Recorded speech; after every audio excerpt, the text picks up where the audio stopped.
It's good news. The recording is working. Now, hopefully, it'll be preserved. Okay, thank you, everybody, for coming. Our sound engineer. And so you keep track if there's any questions, raised hands or people writing in questions, whatever, and let me know. So last week, we went through chapter 9 and we started on chapter 10, and some questions came up. And the first question, I got these questions later via email. So the first question was to explain this view of the perishing aggregates. So if the person who asked that question was unfamiliar with that terminology. And in the presentation of main minds and mental factors, within the 51 mental factors, there's included the 6 root delusions and the 20 secondary delusions. And within the 6 root delusions, one of those is ignorance. And ignorance is described in 2 different ways because when it comes up in scripture, it has 2 different meanings. One meaning is just the absence of knowledge about something, and that's reflected in the teachings on karma, and that people don't know what karma is, and so then they don't have any means of practicing avoiding negative actions and practicing positive actions in order to ensure that they get positive results in the future and avoid negative results. So that's one explanation of ignorance. The other explanation of ignorance is an active misconception of how things really exist. And, like seeing objects existing as if from their own side, independently, just appearing to the mind through the force of their own existence. So that's the other kind of ignorance, and that's the ignorance that is being opposed through the teachings on emptiness. So also within the 6 root delusions are mistaken views. And one of the mistaken views is called the view of the perishing aggregates. Translators translate it differently. Another is the view of the perishing collection, the view of the transitory collection. Robert Thurman calls it the futile view, but it is definitely terminology employed by the Buddha and preserved in the Abhidharma literature like that. So the view of the transitory collection is no different from the ignorance that misapprehends objects, viewing them as if they existed in their own right. But in particular, of the 2 forms of it, now there are many different examples or types of that ignorance. There's a list of 16, there's a list of 20, there's a list of 4, and there's a list of 2. Easy to remember the 2, which is the misconception of the person existing in its own right, and the misconception of all other phenomena as existing in their own right. So the view of the perishing aggregates is the view of the self of persons. Okay, now it's described as the view of I and mine. So the mind might lead you to believe that it's something other than the person I. But in fact, the mind in that context refers to the possessor of the aggregates, which is the person. So So that's just talking about the terminology. And there are many places in the Buddhist scriptures and subsequent commentaries by the masters of ancient India and the other traditions that followed. Um, that is described as the cause of circulating and cyclic existence, and is the root cause of all the other afflictive emotions. So it's important to develop a wisdom that opposes that misconception. So we need to know a little bit more about that misconception. So Lama Tsongkhapa described the view of the transitory collection, or the view of the perishing aggregates.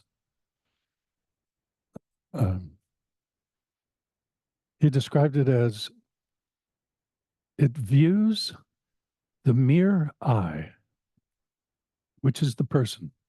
The person is described as the I or me. So it's referring to how the person, yourself, how your own person appears to you. It appears to you when you use any expression of I and me, personal pronouns. So in the mere, he calls it the mere I or me, because the mere I or me is just the relatively existing person, the person that we all accept. If you were asked if Pende showed up tonight, you'd say yes, he did. So even the Buddha wouldn't argue with that. So that's the mere person. But viewing the mere person, then putting on top of that a superimposing that mere person as existing in its own right, through its own essence.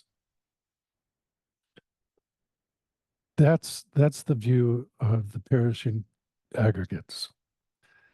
Viewing it as if it exists in its own right, having this superimposition of an inherent self added to the mere person. So it's a subtle illusion that's taking place here, and it's one that nobody has questioned until the Buddha. And it was his great discovery. You know, this one sutra where he described his own analysis of the subject, and he came out of his meditation and he said, "Now I have discovered the builder of this house, and you shall build no more." So the builder is this misconception of the person as if it existed in its own right. Now, the meditation that's done to realize that the inherently existing person is an illusion, that in fact it's a fantasy, and that it doesn't exist at all, there's different methods to do it. They all involve analysis. There's a 7-point method, a 5-point method, and a 4-point method. So the 4-point method is one where you, first of all, the first point is identifying this illusion, this illusory appearing person, the person that appears to exist in its own right. We have to identify that, because if we don't, we won't know where to aim our analysis. And the example is given, if you don't know what the target is, what are you going to do with your bow and arrow? Like that. So you have to know where the target of this analysis is. And the view of this self-existing person although it doesn't exist at all, it nonetheless appears to exist. We have many uh, experiences in our life where we have an appearance that we discover is an illusion. Like, for instance, dreams. When we're dreaming, we think it's really happening, and then we realize that it was just a dream. That's one example. You know, like you can dream that you got some new piece of clothing and you get up in the morning and you go to your closet looking for it. You don't find it. You realize, it was just a dream. Other examples where you see, for instance, an animal like a cat, uh, kitten, say, walks in front of a mirror and sees its reflection and jumps because it thinks it's another cat. It's an illusion, right? There's other examples of a magician that can use some kind of spells that hypnotize the audience into viewing objects that aren't there at all. They're illusions. So we have examples of seeing things that don't actually exist. So we have to identify this. And it's not easy because although it appears all the time, we don't necessarily always have the conception in our mind that grasps that appearance as true. Our mind is busy with all kinds of other things, but sometimes that conception arises. And so we're advised that on those occasions where it does arise strongly and we grasp it conceptually, believing that it's true and hold on to it as if it's a solid object existing in its own right, objectively, having an objective existence, not a mere creation of thought and language, but exist objectively in its own right. And a common example is given where you're falsely accused of something, and then you get upset. Like, I'm not that. And at that moment, you grasp very strongly at that sense of I. That's one example. And you have to look yourself. Like, I was thinking about it recently, and I was also meditating on what will happen at the time of death. My birthday was just last Saturday. I'm 75 years old. I'm feeling a little old. And then a good friend of mine who is a fraternity brother, we went through a lot of adventures together, and it created a lifelong bond.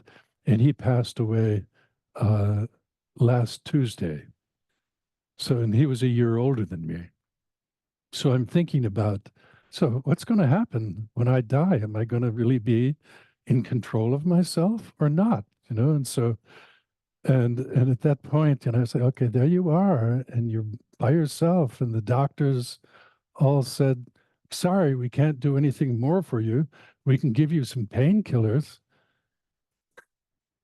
And then I have to decide whether I want to endure the pain or lose the clarity of thought that, a heavy dose of painkillers can do for you. And then being on your own and knowing you're going to be separated from all of your friends, all of your wealth and credit cards and books and teachers and even your own bloody body. You don't even know what you're going to look like afterwards. You don't even know what language you're going to speak in, if you can speak, And I was thinking about that, and a good, solid sense of self came up in my mind. So I recommend doing that. And that self, that person that feels like it's really substantial as an objective entity, not a mere creation of language. That's the one. That's the one that has to be analyzed. So then the second step is to make a determination that if it does exist as it appears, there's only two possibilities where it can be found. One is within the aggregates, and the other is separately from the aggregates. There's another way of saying it. It's either in the aggregates or it's not. That's a clear dichotomy. There's only two possibilities. It's either within the aggregates or separate from the aggregates. And another way of putting it, it's either the aggregates or it's not. And if it's not, it would have to be existing separately from the aggregates. Okay. So a dichotomy covers all phenomena, all possibilities. It's either this or it's not this. That covers everything. Well, you need to be confident that there's only those two possibilities. Because if you can't find it in either place, then you know it can't exist. So that's why the second step is important. And the example that's given is a farmer goes to the barn in the morning to milk his cow. The cow is not in the stall. He sees that the back door of the barn is open. So he goes out the back door looking for the cow in the corral. The corral is empty, but the gate is open, leading down a fenced-in laneway. So he goes walking down the laneway to look for the cow. The cow is not in the laneway, but the laneway comes to an end in two fields that are also fenced in. He goes in one field to look for the cow. It's not there. So then he thinks it's got to be in the other field. He goes there, there's no cow. If the cow existed, it would have been in all the places where he looked. Then he remembers he sold the cow the day before. He didn't have a cow. He was just going out to milk out of the habit. So it's like that. Okay. Then the third and the fourth are looking at the aggregates to see if this person, this I, this me, is the aggregates. And if we don't find it there, then the fourth step is to go looking separately from the aggregates. And if it's not there, then knowing that it doesn't exist, because if it did, one would have found it. So, looking at the aggregates for the person, what does that mean? So the aggregates is a way of describing the body-mind complex. So the aggregates, there's said to be 5 aggregates. The first one is called the form aggregate, and the word aggregate in Tibetan is pumpo. In Sanskrit, it's skanda. In Pali, it's kanda, like that. So that's that. The Buddha used that term. It was already existing in Sanskrit and Pali, and it just means a heap of something. It could be a skanda of rice, a heap of rice, a pile, like that, a collection of things. So the aggregates, it means a collection. So there's the form collection, and that refers to our body, and in particular, that's our sense organs, the sense organ is, there's a difference between like the eyeball and the physical visual faculty that exists in the eyeball. So the faculty of seeing that exists in the eyeball is connected to our nervous system, by means of which we're able to see objects like that. So there's the eye faculty, ear faculty, nose faculty, tongue faculty, and body faculty. And interestingly, It also includes the objects of these faculties. So there would be the visual object, the hearing object, which is sounds, the olfactory faculty, which is smells, the gustatory faculty, which is tastes, the tactile faculty of the body, which is the things that you can touch. And all of these are described in some detail, like the things you can touch would be hot and cold, heavy and light, smooth and rough, like that. Those would be examples. So that's the form faculty. It's basically made of physical matter, like that. Then the remaining four all have to do with the mind.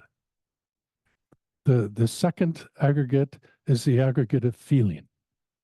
And feeling, within the presentation of main minds and mental factors, feeling is one of the five omnipresent mental factors, and that is, it is a function of the mind. So before we talk about mental factors, I use the term mind, so we have to be clear what's meant by mind. So the way the mind is defined is that which is clear and knowing. So what does clear and knowing mean? So there's two presentations of what clear means. One presentation is the mind makes things appear. Without the mind, nothing would appear. So it makes things appear. There's another explanation of the meaning of clear, and that is that the mind is formless. It has no form whatsoever, like space, no form whatsoever. So those are the two presentations of what clear means. And knowing means apprehending objects. So through making things appear, then the mind apprehends objects. And the mind is described not so much as the agent that does these things, but the function themselves, the function of knowing, like that. That's the mind. And that's mind described in general. So whenever mind comes up, it's always got those characteristics. But within the mind knowing objects, there are many other functions that the mind does. And those functions are called mental factors. So they're together with mind. They're all together. They're just, here's mind in general, and it's like trees. You look at a tree, well, if you look at a tree, you're also going to see leaves and branches and trunk and stuff like that. So it's that they're all together. So one of the main functions of the mind is to experience objects, and that's called the feeling aggregate. And the feeling aggregate is described as experiencing objects as either pleasurable, painful, or in a neutral way, which is neither painful or pleasurable. That's the feeling aggregate. Then the third aggregate is called the aggregate of discernment. And the discernment is also one of the omnipresent mental factors. And discernment is the mental factor that recognizes an object. So, like for instance, if a person who is familiar with the use of language, then they know the object by means of the term that they use. They identify the object with the term. So they recognize the object. That's the discernment aggregate. Then the fourth aggregate is called, it has different names. One name is compounded phenomena.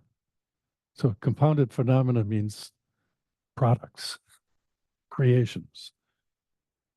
But particularly what it means is all the other mental factors, all put into a big aggregate of compounded phenomena. In the Abhidhamma literature, one commentary from Vasubandhu, he identified 48 mental factors from the Buddha's teachings. His brother, who was a great meditator, Asanga, he wrote a commentary on Abhidharma, and he identified 51 mental factors.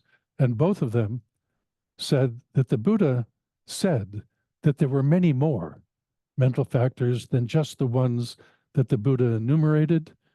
But he said, by understanding the ones that I have taught, you'll be able to recognize the other ones, like that. So one of the other names of this fourth aggregate is intention, also sometimes translated as will, as in willpower, having the will to do something, also translated as intention. And that's also one of the omnipresent mental factors. And it's the reason why this group of mental factors is called will, is because will is one of the most important of all of those mental factors, because there's a whole presentation about how intention is the essence of what karma is. You may have heard teachings that karma is actions of the mind, the speech, and the body. But in order for an action to be included in this famous subject of karma, it has to be intentional. It has to be motivated, right? Just something that's done by accident doesn't leave an imprint that can produce a future lifetime or experiences in a future lifetime. It has to be intentional action. So sometimes this fourth mental factor is called intention, just because intention is so significant amongst all the other mental factors. The fifth aggregate is called the consciousness aggregate. And within the presentation of Buddhism, there's 6 consciousnesses: the visual consciousness, the sound consciousness, smell consciousness, taste consciousness, tactile consciousness, like that. They can be identified by the objects, or they can be identified by the sense base, such as eye consciousness, ear consciousness, nose consciousness, tongue consciousness, body consciousness. Anyways, and the 6th one is mental consciousness. Okay. So those are the 5 aggregates. So, is this person the same thing as the 5 aggregates? So you start with that question. For instance, you're not going to see yourself unless you see your body. Does that mean that the body is you? On the other hand, you can't think about something without a mind. Does that mean that the I, your identity, is the mind? Well, the mind and the body are 2 quite different things. And yet you are one thing. So it's difficult to say that I, the person, is the same as the aggregates, because the aggregates have this manyness. And even if you conceptually view these heaps of mind-body complex as a thing, that would be done conceptually, right? When you take many things and then view them as one, that can only be done conceptually. Like, for example, a crowd. We view many people gathered together as a crowd, but it's not anything other than all those individual people. And our conceptuality, our thought process, groups them together and uses a term to, by means of customary rules of language and application of terms, to make one thing out of the many. But the I that we're looking for is not a mere creation of thought and terms. It's something that exists in its own right as an objective entity, concrete phenomena, not an abstract object fabricated by thought and words. So it can't be the aggregates, because the aggregates are many things. It can't be the group of aggregates, because then you need to go and look individually. Is it this aggregate, that aggregate? If it's in the body, you go and look in the body. Am I located in the body?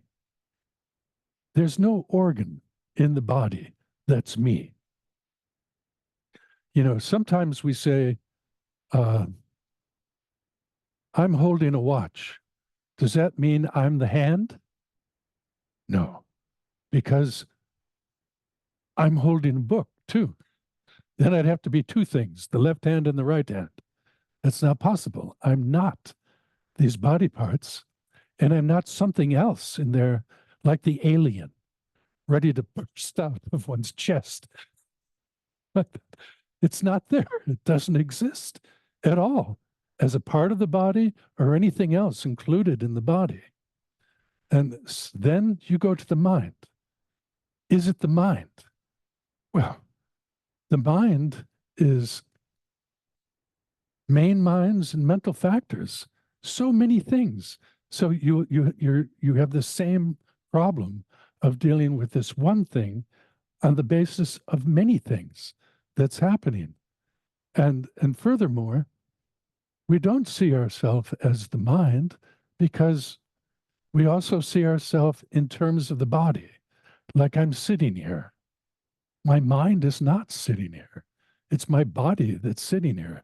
So it's because of what the body is doing, we think I am sitting here.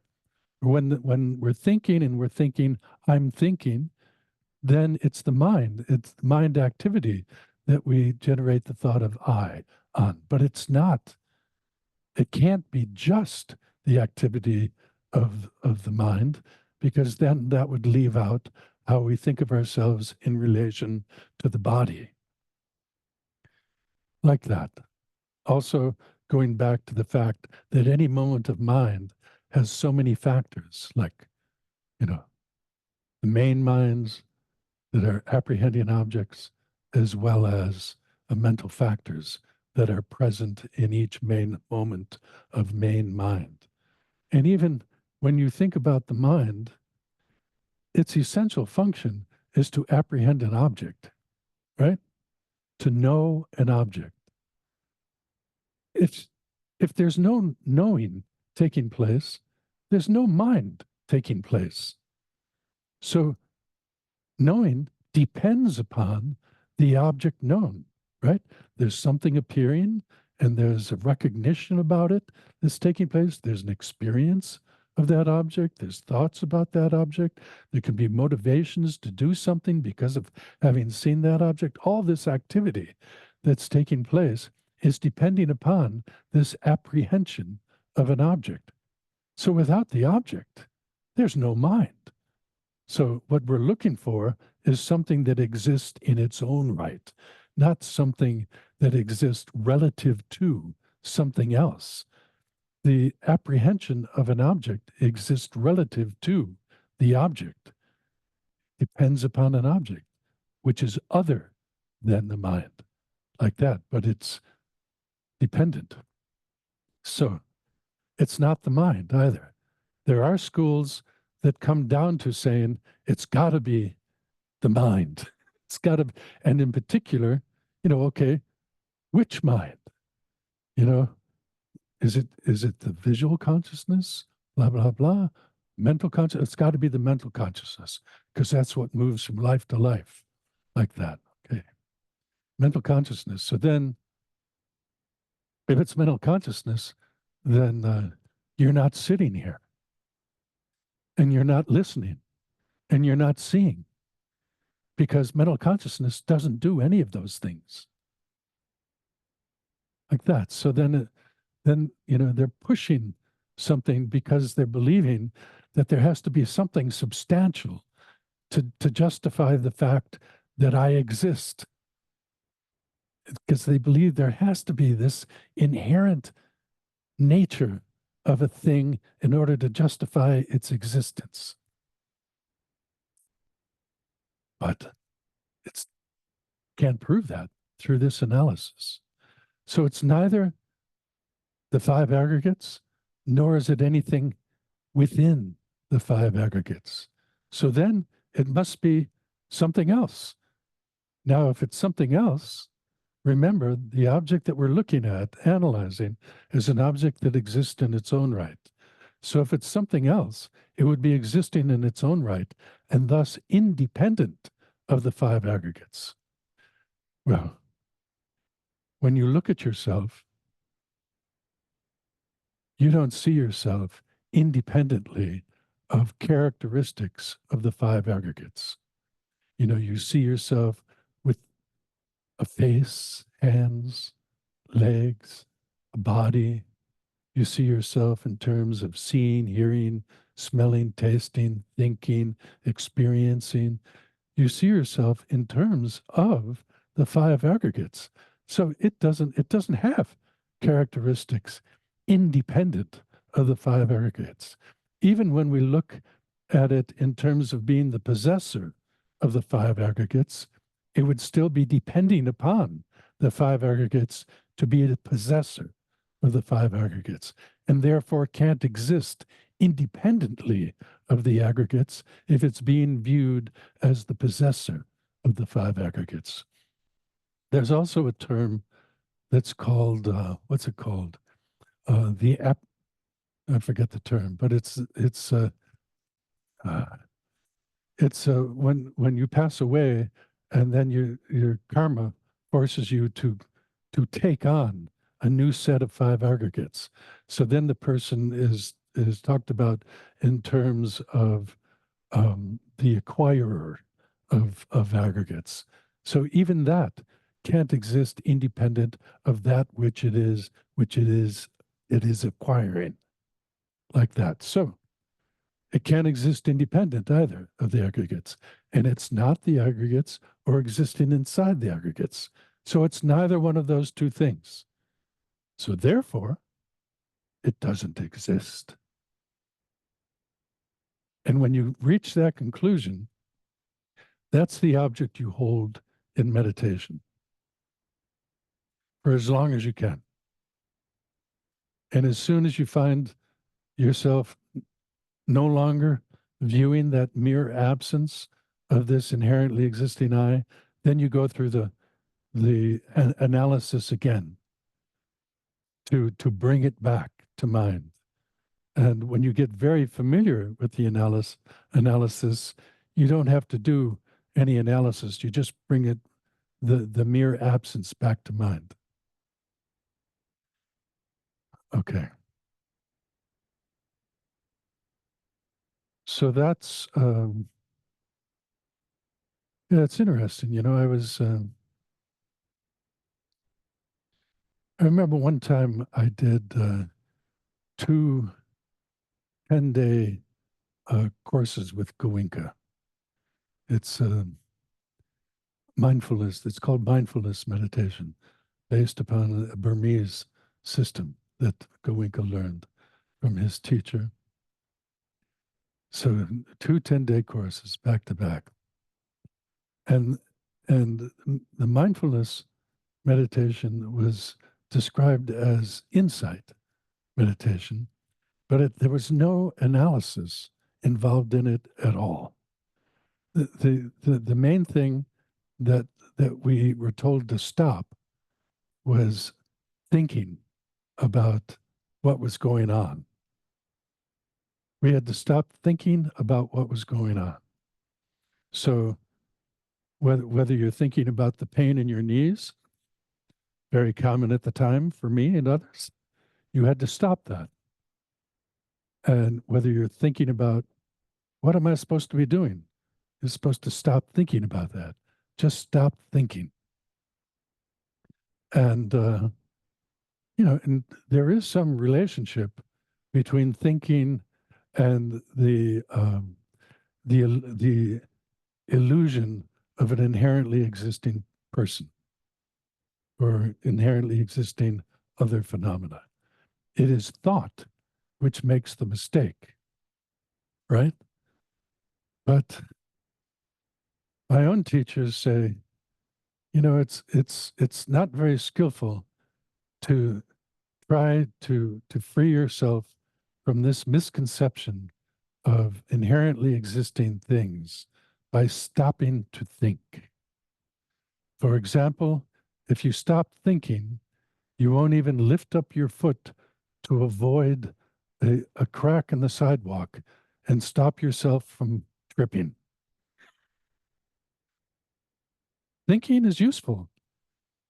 It's the main method that has made human beings enabled to survive when competing with the animal realm.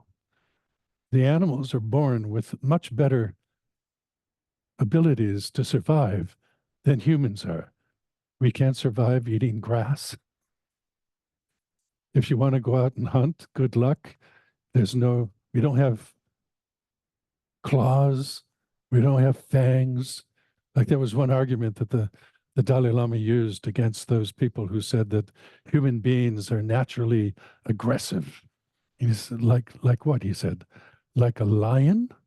He says, when I look at the mouth of a human being, I don't see any fangs. If I look at the human being's hands, I don't see any claws. What makes you say they're aggressive? Because of examples when a human being can be aggressive? They're not always aggressive. And it's possible to eliminate the cause, anger. A human being can do that. So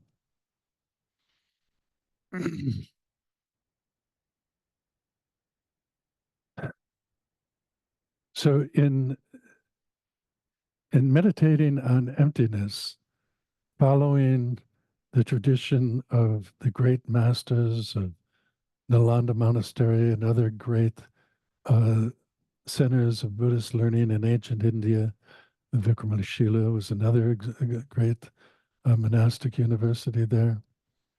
Um, they did the type of analysis that I described, using thought to analyze the object that appears to exist in its own right. And one of the favorite analyses is the analysis of it being one or many, and the analysis of being identical with the aggregates or separate from the aggregates, like that, which is also a one or many kind of thing. And there's other examples of that. Another great reason to prove the existence of emptiness, of inherent existence, is dependent arising.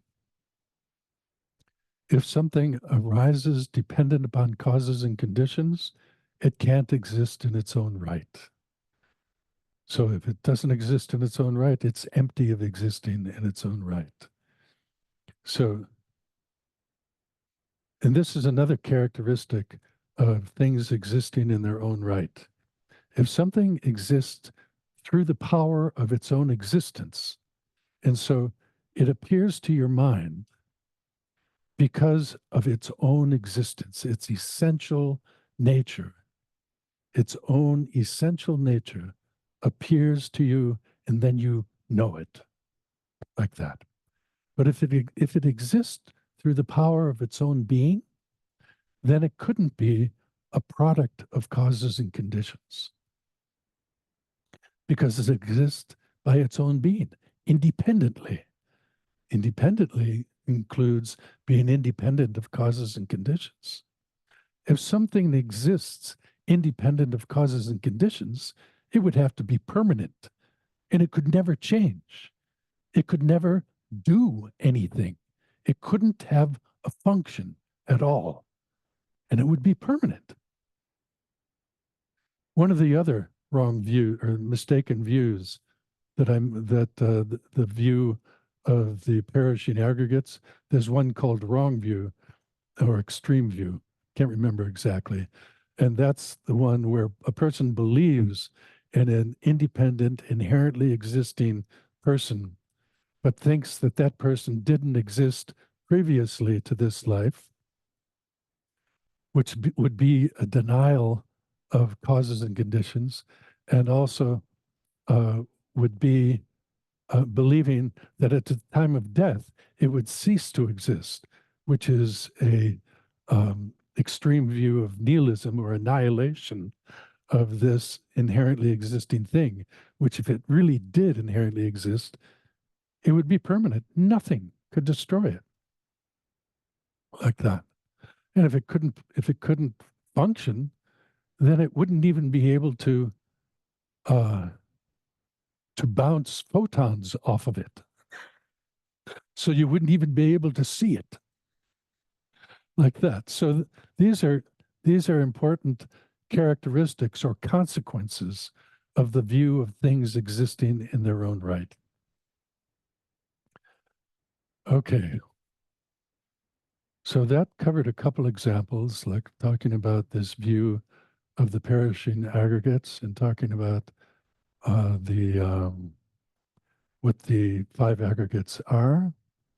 And there was another question about whether it is possible to understand emptiness without, according to the highest school, the one that was followed by Lama Tsongkhapa, and uh, which is called the Prasangika school. Prasangika is a Sanskrit term, but it's derived from the Tibetan term because it wasn't used uh, by the great Indian masters to describe a particular school. It was rather described later, understanding, something we'll talk about later.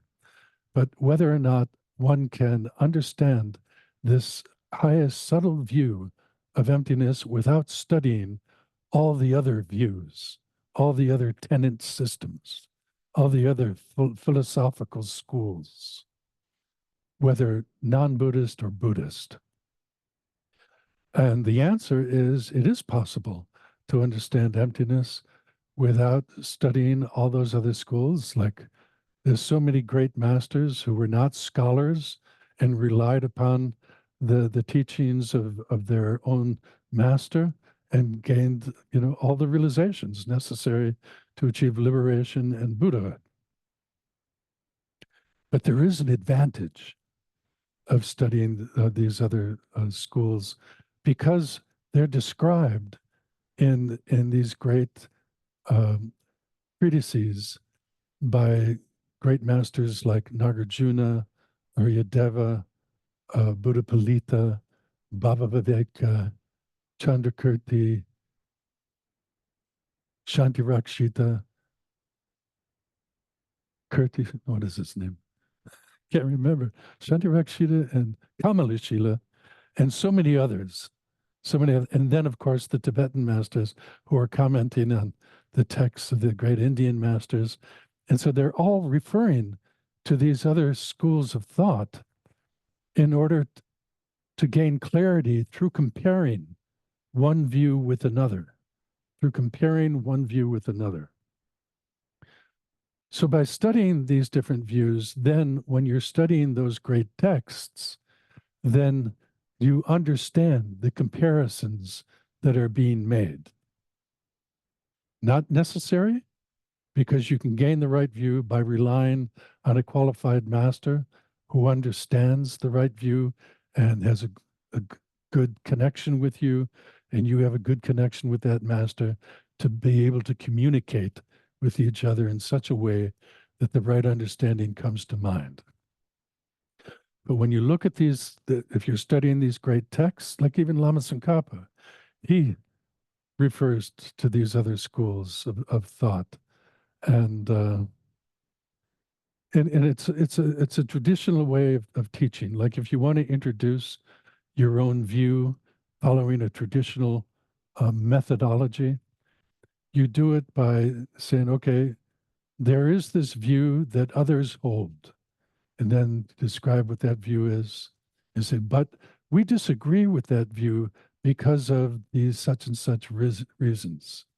Instead, we present our view and we support it with these various reasons. And then you defend it by saying, others might disagree with us, but these are the kind of qualms that they may assert, but this is our response to those qualms in order to support our own view. So there's a method that's done. It's a method that was done by in ancient India, by the great scholars of India, and it was continued by the great scholars of Tibet.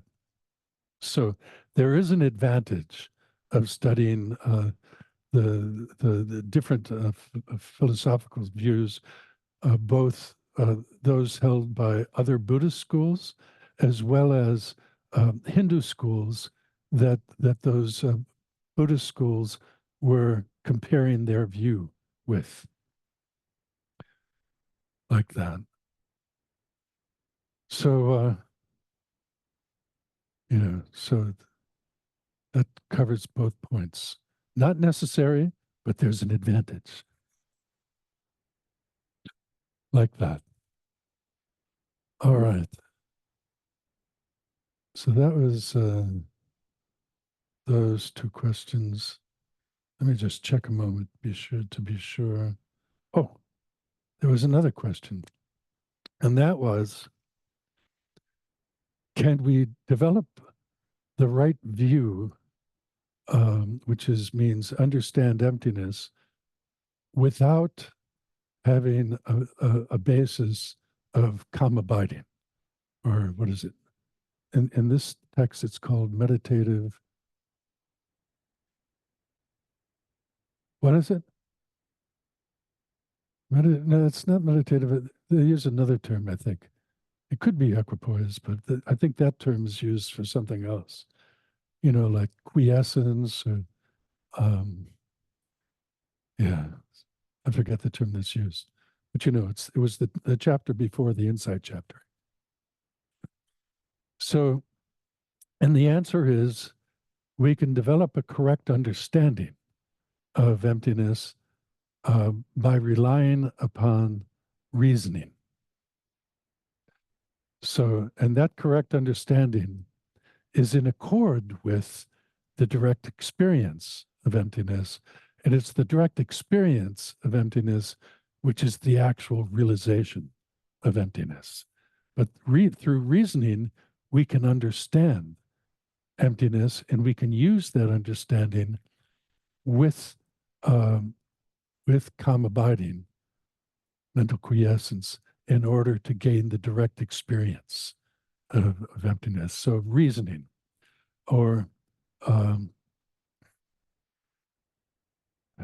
reasoning, which is you can have like a thesis, like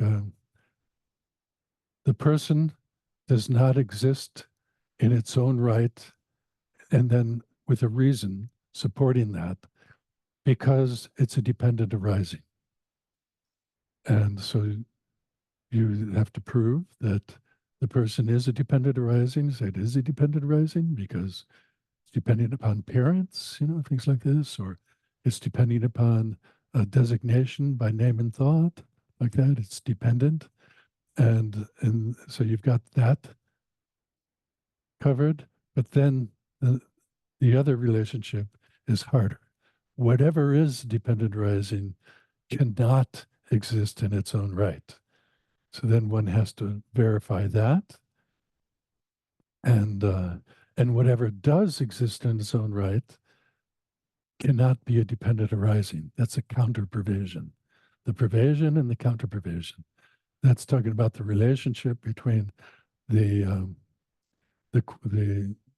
what you're trying to prove and the reasoning that is given to prove it. So through the reasoning process, you can arrive at a correct understanding. And through that correct understanding, then you have the object you can focus on in single pointed concentration to gain the direct insight. into emptiness. And that's the methodology that's being presented within this system, within this school, Galug School, for instance, and other schools. But that's the main method. The only other method that I know of is the tantric method of generating the clear light consciousness, and then somehow meditating on emptiness with the clear light consciousness. But that's something I'm not clear about, because clear light consciousness is not a conceptual consciousness. So how can it analyze? It can't think in the same way that we're thinking now, because we're using conceptuality, right? That's the thinking process. But clear light consciousness is direct perception. It's not conceptual. So I've asked, like I remember asking Kirti Sensa Rinpoche, says, what are the objects that appear to a clear light consciousness? And he gave this standard answer, I hate it, which was dharmas, which is, even with, when I talked about the five aggregates, one of them was the consciousness aggregate, and there were six consciousnesses, one of which is the mental consciousness, and the other five have specific objects, right? Like form, like smells, tastes, touches. And what's the mental consciousness? It says phenomena. Like mental consciousness can cognize everything and anything. So it's phenomena. And so what I wanted to get to was, how does the clear light consciousness, amongst whatever phenomena may be appearing to it, identify emptiness? Because it's very clear in the completion stage teachings on the Tantra that you can generate the clear light consciousness through the force of meditation, but you have to use that clear light consciousness to perceive emptiness. Otherwise, it's not called the actual clear light. It's called like the example clear light, right? And without the actual clear light, you don't get the illusory body, right? So how they do it, I don't know. That's and I doubt if I could ask Serkan Rinpoche that question when he comes here to talk about Lama Tsongkhapta's chapter of Lamrim Chenmo, because Lamrim Chenmo, it may have a small section dealing with Tantra, but that's not what the insight one is. And then, traditional teachers have, an inhibition about talking about Tantra to the uninitiated, right? So that's good. I know, I'd like to. Of course, it's not as if generating clear light consciousness is easier than generating shamatha, calm abiding. And you definitely have to have good concentration. And clear light consciousness is generated in the completion stage. And completion stage is preceded by the generation stage. And the generation stage is used to develop the mind of calm abiding. So like that, although I've heard some other stories, there's always some kind of skillful ways, but we'll see. We'll see. But anyway, that's the answer to those questions. And in the future, because a lot of the people are studying this text and the chapters that are in it ahead of time, there's no good reason for me to read the chapters. It might even be a bit of a strain to listen to me read it, because it's still, there's a lot of unfamiliar terminology and references to other schools of thought and making comparisons and stuff like that. It can be difficult for a meaning to come to mind. So rather than me reading it, I can just kind of give a summary of what it's talking about. Um, Maybe ask some questions that I think people could have, or I have had, I might still have. like that, and receiving questions from people? No hands have come up so far. Okay. So like that. Okay. What is it? Unmute, please.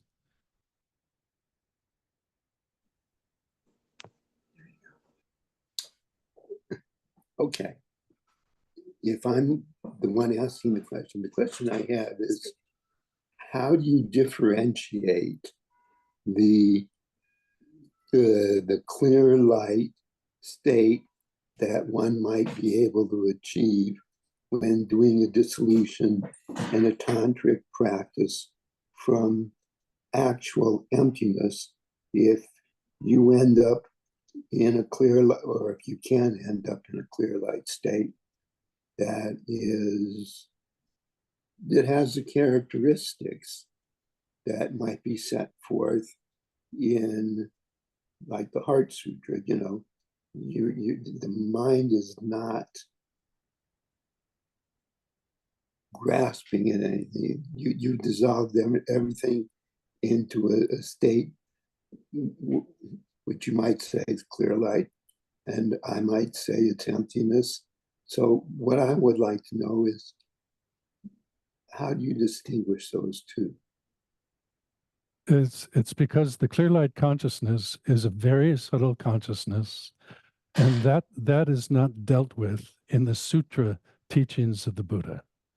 So even the mind of an Arya who's not practicing Tantra is a coarser state of mind than the clear light consciousness. And I talked to Kala Rinpoche, the previous Kala Rinpoche, about this one time, and he said that, yeah, he said, no matter how much you know, while you're going through the death evolution, all of that knowledge disappears because it's based upon grosser states of mind. And then once you get to the subtle states of mind, like white appearance, red increase, black near attainment, and finally clear light, that knowledge is not available anymore. And then another master that I talked to said that you have to train the clear light consciousness to be able to identify different objects with it.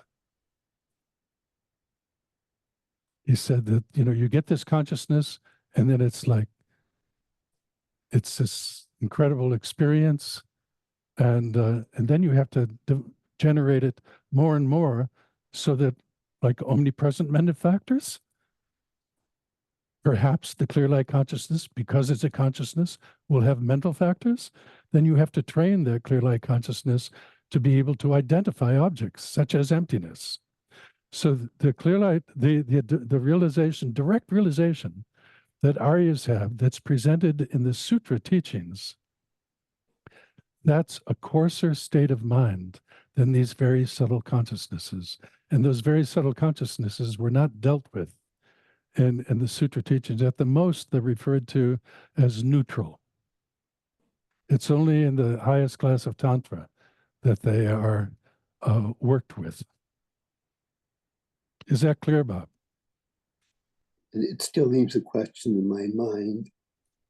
If one can get to that point where the clear light mind arises, and then you say you focus on things, if you're in that state, it's a state of, it's like there is no thought in that state. It's just a clear light state. And maybe I'm confusing Hoshan with something, I don't know. Yeah. Well, yeah, it's for me, it's difficult to talk about any consciousness without talking about the object of that consciousness. For me, consciousness depends upon an object.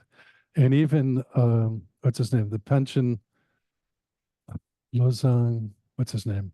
Who wrote the clear light of, huh? Losang Choki Gyaltsen. Choki Gyaltsen, is it? Losang Choki Gyaltsen, yes. Yes. And so he wrote that, the mirror of the mind on Mahamudra, and his, and you have to meditate on the emptiness of the mind. And the main reasoning that he used was that the mind depends upon an object and therefore does not exist in its own right. So that's a meditation, and the root text that just describes a type of meditation that is not depending upon subtle consciousness, but is describing consciousness as depending upon an object. Mm. So to talk about clear light consciousness without talking about an object is difficult for me.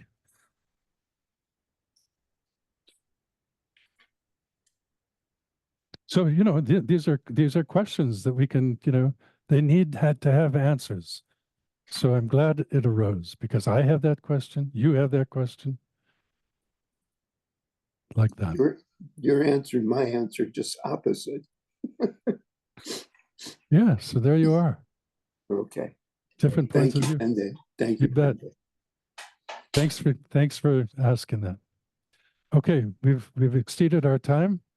So please, because we have set time aside for this, we've used this hour to focus on this subject, and this subject is important for not only gaining liberation for ourselves, but also for abandoning the obstacles to knowledge by which we can acquire the truth body of a Buddha, and then through such actions as dedication, through practicing patience, of enduring the difficulties, of listening to the Dharma and so on, we accumulate merit, which can result in the form body of a Buddha. All, of course, depending upon having been motivated to engage in this action to achieve Buddhahood for the sake of all beings, then we can dedicate this to achieve Buddhahood for the sake of all living beings who are in desperate need of our assistance. Thank you.